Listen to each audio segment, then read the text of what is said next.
Halo, nama saya Tica Junitasari. Saya dari Universitas Universal, jurusan Teknik Informatika. Saat ini saya akan mempresentasikan mata kuliah Matematika Diskrit pada pertemuan 13, 14, dan 15. NIM saya 2025 1311041. Semoga dari presentasi sederhana yang bisa saya sampaikan bisa mudah dimengerti dan dipahami. Kesempatan kali ini saya akan menjelaskan mengenai yang pertama, yaitu representasi graf dan properti graf. Nah, graf itu adalah model jaringan yang ada titik simpul dan garis penghubungnya. Sebagai contoh, seperti ini. Nah, ini di sini ada garis penghubung dan sisi-sisinya. Itu sebuah struktur yang terdiri dari simpul atau vertex dan sisi atau edge. Kalau kita analogikan, simpul itu seperti titik, sedangkan sisi itu garis yang menghubungkan dua titik tersebut. Sebenarnya lumayan sederhana, karena V ini itu adalah himpunan simpul dan E itu himpunan sisi. Misalnya V memiliki 4 simpul yang berisi A, B, C, dan D. Berarti A, B, C, D-nya itu adalah simpulnya. Kemudian ada adjacency list atau daftar ketetanggaan, di mana bentuk itu adalah untuk setiap simpul U yang disimpan ke dalam daftar tetangga, jadi menjadi list U yang berisikan V1, V2, dan seterusnya, atau pasangan dalam kurung VW itu jika berbobot. Nah, adjacency list ini cocok untuk graph spares atau traversal DFS atau BFS dan shortest path. Kemudian ada adjacency matrix atau matriks ketetanggaan. Nah, matriks ini tuh dia cocok untuk graph dense atau sering cek UV acak dan untuk operasi aljabar. Berguna untuk teori atau network flow, jarang dipakai di praktis skala besar karena memorinya yang jarang ya. Kemudian ada derajat dan handshaking, yaitu tak terarah dan terarah.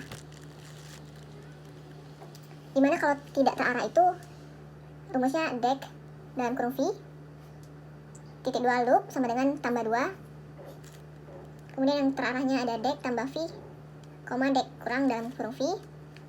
Bisa dilihat di sini. Nah, jenis sisi sendiri ada dua, yaitu tak berarah dan terarah. Dalam graf, sisi bisa dua jenis. Yang saya sebutkan tadi, undirected sama directed. Nah, untuk yang undirected sendiri itu sisi yang tidak punya arah. Contohnya A, B, artinya A terhubung ke B, dan B juga terhubung ke A. Lalu untuk yang terarah atau directed, itu sisi memiliki arah. Digambarkan dengan panah. Jadi misalnya A, strip, ada tanda panahnya B. Nah, jika ditulis dalam kurung A, B, itu artinya panah dari A menuju ke B. Contoh mini graf tak berarahnya itu di slide ditunjukkan graf kecil dengan 4 simpul A, B, C, D. Gambarnya seperti A terhubung ke B, A terhubung ke C, dan B terhubung ke D. Kemudian C terhubung ke D. Jadi V sama dengan A, B, C, D, dan E sama dengan dalam kurung lagi A, B, dalam kurung A, C, dalam kurung B, D, dan dalam kurung C, D. N-nya itu jumlah simpul. Yang tadi kan ada A, B, C, D, berarti jumlah simpulnya ada 4 ya, A, B, C, D tersebut. Kemudian M-nya itu jumlah sisi. Jumlah sisinya juga ada 4 karena tadi ada 4 sisi. Kemudian derajat simpul atau degree itu merupakan berapa banyak sisi yang menempel ke sebuah simpul. Di graf tak berarah itu derajat A sama dengan 2 dari sisi AB dan AC. Kemudian derajat B ada 2 dari sisi AB dan BD. Derajat C ada 2 juga dari sisi AC ke CD. Dan derajat D ada 2 dari sisi BD ke CD. Jadi saling terhubung. Lalu kita cek dengan handshaking lemma. Itu dek dalam kurung V sama dengan 2 kali M. Jadi ada 2 tambah 2 tambah 2 tambah 2, yang tadi semua derajatnya dijumlahkan itu kan sama dengan 8. Jadi perkalian 8 ini kan hasil dari 2 kali 4. Nah, itu hasilnya. Kemudian logika sederhananya itu setiap sisi selalu menyentuh 2 simpul. Contoh representasi adjacency list dan matriks yang tak terarah itu pada contoh yang pertama, kita memiliki graf tak berarah dengan simpul A sampai F. Adjacency list menunjukkan simpul mana yang terhubung ke siapa. Contoh, A itu terhubung ke B dan C, B terhubung ke A dan D, C terhubung ke A dan E. Lalu D terhubung ke B dan E. E-nya terhubung ke C dan D. Sementara F tidak terhubung ke siapa-siapa. Karena A sampai F, lalu F-nya tidak ada mengarah atau terhubung ke siapa-siapa. Kemudian adjacency matrix itu tabel 0 dan 1. Jadi ada tabel. Kalau kita tulis A, B, C, D, terus di bawahnya A, B, C, D lagi. Kemudian jika berhubungan kita tulis angka 1, jika tidak kita tulis angka 0. Jadi kalau 1 itu berarti ada sisinya, kalau 0 tidak ada sisinya. Kemudian komponen graf. Simpul A, B, C, D membentuk satu komponen karena semuanya saling terhubung. Sedangkan simpul F terisolasi sehingga menjadi komponen kedua. Untuk hal ini juga ada disebut bipartit atau tidak. Bipartit itu graf yang bisa diwarnai dua warna tanpa dua simpul. Tanpa ada dua simpul bertetangga punya warna sama. Tapi pada contoh ini graf bukan bipartit karena yang tadi saya jelaskan ada siklus ganjil, yaitu jalur A, B, C, A, B, D, E, C, A. Jika satu graf punya siklus ganjil, otomatis gagal menjadi graf bipartit. Lalu contoh kedua ada graf terarah berbobot. Itu graf dengan bobot atau angka pada setiap panah. Misalnya V, V-nya itu 1, 2, 3, 4. E-nya itu 1 terarah gambar arah panah. 1 gambar arah panah kedua dalam kurung 5, kemudian koma 2 tanda panah ketiga dalam kurung 2. Ini saya berikan contohnya. Di sini angka seperti 5, 2, 0, 7 yang dalam kurung itu adalah bobotnya.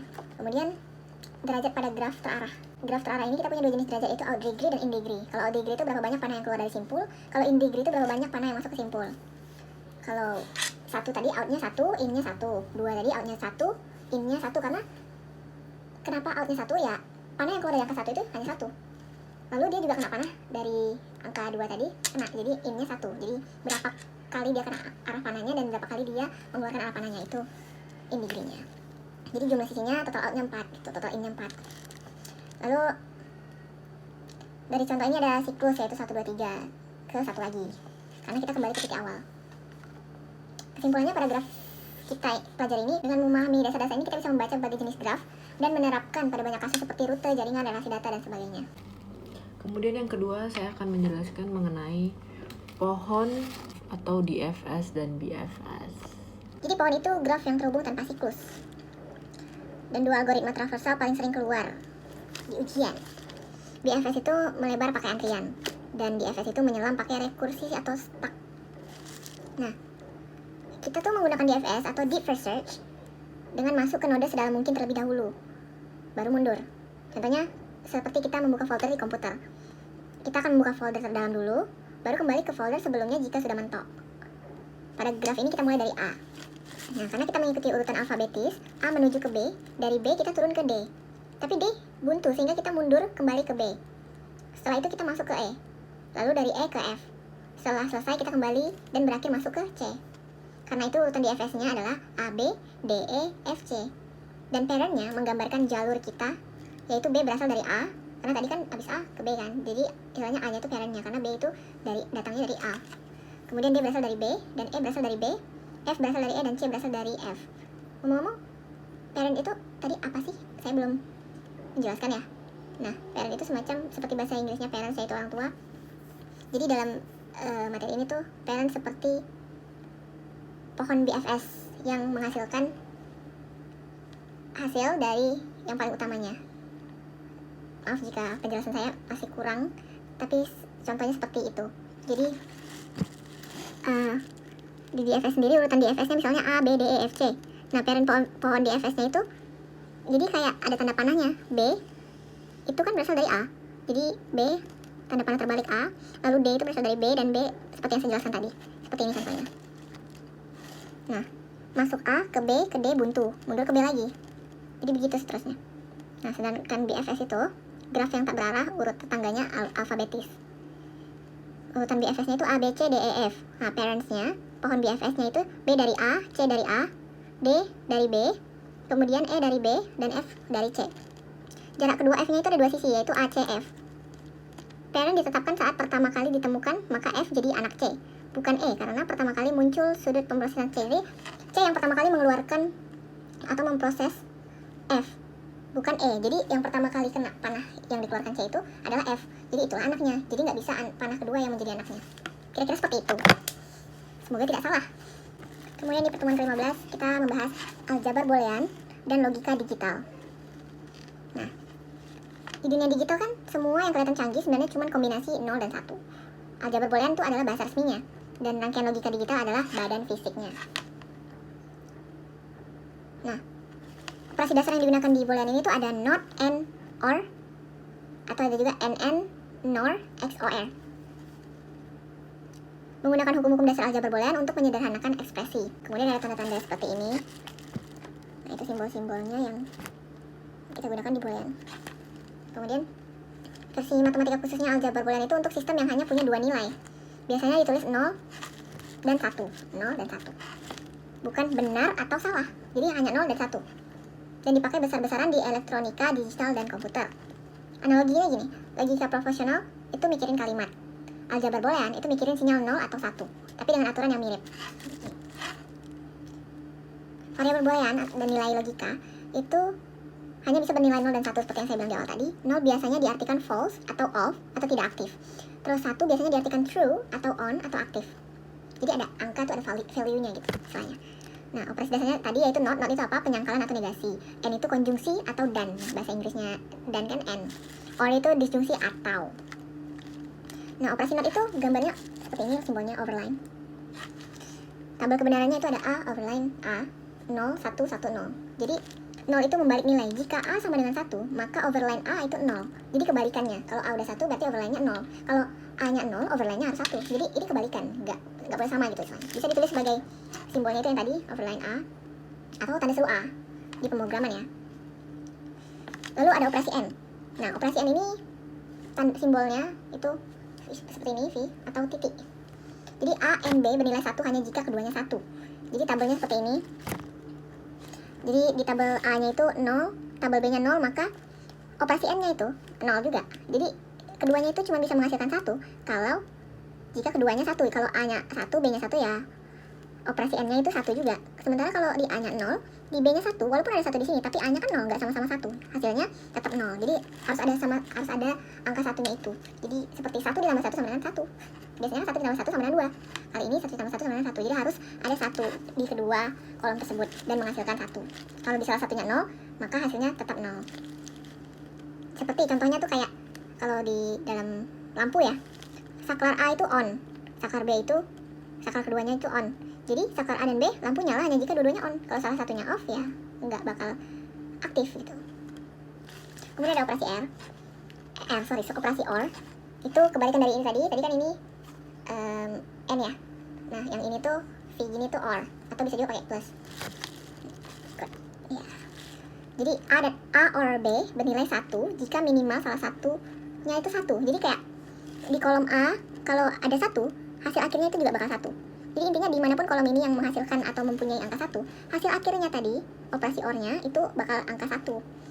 Walaupun salah satunya ada 0. Kalau tadi kan salah satunya nggak boleh 0. Nah, ini kalau salah satunya ada 1 aja, ada angka 1, hasil akhirnya itu pasti 1. Minimalnya. Contohnya tuh, umpamanya tombol di meja on, yang A itu tombol di meja on, yang B itu tombol di dinding on juga. Jadi yang di meja aktif, yang di dinding aktif. Jadi lampu nyala jika salah satu atau dua-duanya on. Jadi kalau tombol yang di meja on, yang di dinding off, itu tetap bakal nyala gitu. Sekian presentasi sederhana yang bisa saya sampaikan. Jika masih ada kekurangan dan kesalahan ataupun kekeliruan informasi, mohon dimaafkan. Terima kasih.